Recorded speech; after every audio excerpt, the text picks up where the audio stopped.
Alright, fuckers and fuckheads. Now, whether it's a boat or a motorcycle, it doesn't matter.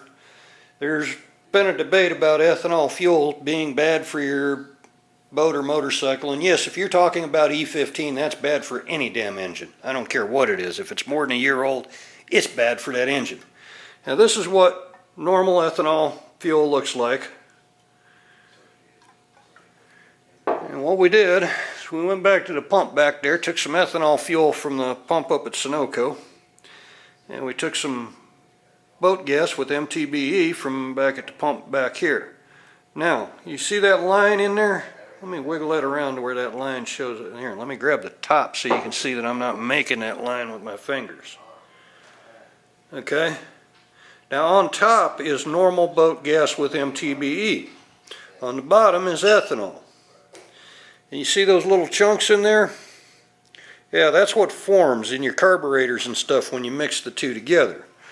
So you guys that think you're saving yourself some money when you buy the ethanol gas at the pump and you just buy enough marine gas to get home, well, you usually end up costing yourself a fortune in time and or money because of you end up having to clean your carburetors, your entire fuel system basically.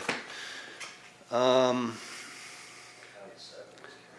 in doing so, shit, where can I sit? Yeah, somebody stole my damn chair, see? My chair's gone. But in doing so, in a motorcycle too, you know, everybody thinks, oh man, I'm going to run that wreck gas.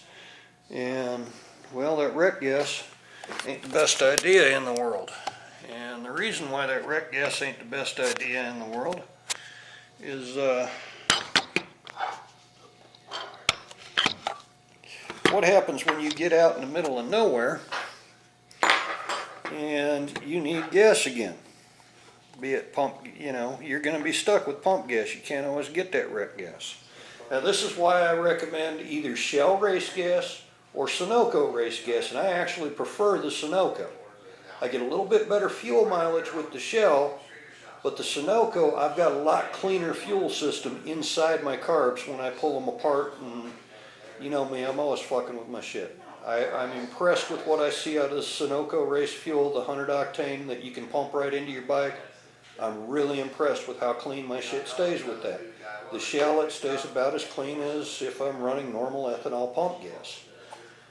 But the whole point of this video is where people are often blaming dealers or marinas or their local motorcycle mechanic. Oh man, yeah, I put in some of that wreck gas and it was running great. And they're not counting that, shit, I bought regular pump gas on the way home, left a half a tank of that shit in there long enough for it to start turning to plastic, and then I gummed up my carbs, but I'm going to blame the dealer or whatever when it's really their own fault. And it's not truly their fault because they didn't know, which is the point of this video. Now you know. Strangely enough, 100 octane low lead avgas that a lot of us run for race fuel, it's not as prone to do that. I don't know why.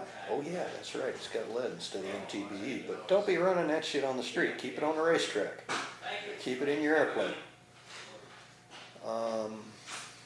Wink, nod, you know what I mean.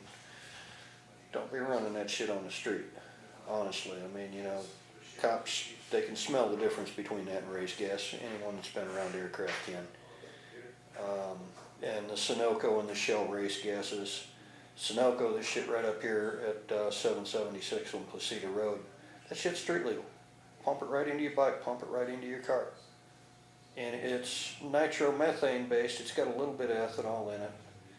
But it doesn't have MTBE, and MTBE is the real problem. That's what's gumming up your carbs and stuff. Oh, I just had that guy clean my carbs, and you know, many times I've seen people run that stuff on wreck gas, and don't tell the shop that they're running it on wreck gas. The shop, you know, they're being nice, fills up their tank before they pick their bike up, and they're filling it up with pump gas. Good stuff too, the high test shit. And then the stuff mixes, and all that carb cleaning just went out the fucking window. I mean, me, I can tell the difference by the smell of the gas, so I know what I'm up against in advance, but